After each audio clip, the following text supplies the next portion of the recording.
பஞ்சபட்சி சாஸ்திரம். பஞ்சபட்சி சாஸ்திரம் 3000 ஆண்டுகளுக்கு முன் பண்டைய தமிழ் இலக்கிய நூல்களில் ஐம்புல் நூல் என்று குறிப்பிடப்பட்டிருக்கிறது. ஐம்புல் நூல்னால் 5 வகையான புள்ளினங்கள், பறவைகள் அப்படின்னு அர்த்தம். அது வல்லூர், ஆந்தை, காகம், கோழி, மயில் அப்படின்னு பஞ்ச தத்துவ அடிப்படையில் கொடுக்கப்பட்டிருக்க ஒரு ஆரூட முறை. ஆரூடம்னா பிரசனம்னு அர்த்தம்.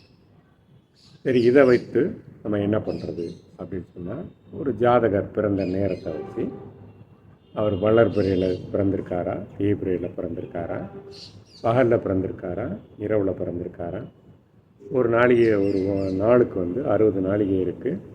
அப்போ அது 10 சாமமாக பிரித்தா ஒரு சாமத்துக்கு 6 நாளிகை வரும். அப்போது அதை பகலுக்கு 5, இரவுக்கு 5ன்னு பிரிச்சிருக்காங்க. அது ஒவ்வொன்றும் ஒவ்வொரு பறவைகளுக்கு கொடுக்கப்பட்டிருக்கு. அப்போது அதை வைத்து அந்த பறவை நமக்கு நட்பு பறவையா, பகை பறவையா, அது அதிகார பட்சியா, படுபட்சியா அப்படின்னு சொல்லி பறவைகளின் தன்மைகளை பிரித்து பலன் அறிய முறையை சொல்லியிருக்காங்க. இதுதான் ஜோதிடத்திலேயே இருக்கக்கூடிய மிக பழமையான ஆரூட முறை. என இது தெரிஞ்சால் போதும். அந்த காலத்தில் அரசர்கள் அரசவை ஜோதிடர்களில் இந்த பஞ்சபட்சி தெரிஞ்சவங்களை தான்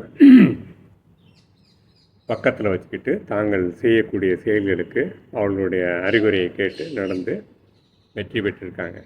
அப்பேற்பட்ட பஞ்சபட்சி சாஸ்திரத்தை நம்மளும் தெரிந்து கொண்டு நமது வாழ்க்கையில் நாம் எப்படி நல்ல முகூர்த்தத்தை தேர்ந்தெடுத்து செயல்படுத்தி வெற்றி கொள்வது என்பதை கோவை கௌசிகன் பதிப்பகத்தார் நடத்தும் பஞ்சபட்சி நேரடி வகுப்புக்கு வாங்க, நம்ம அதை படித்து தெரிந்து கொள்ளலாம்.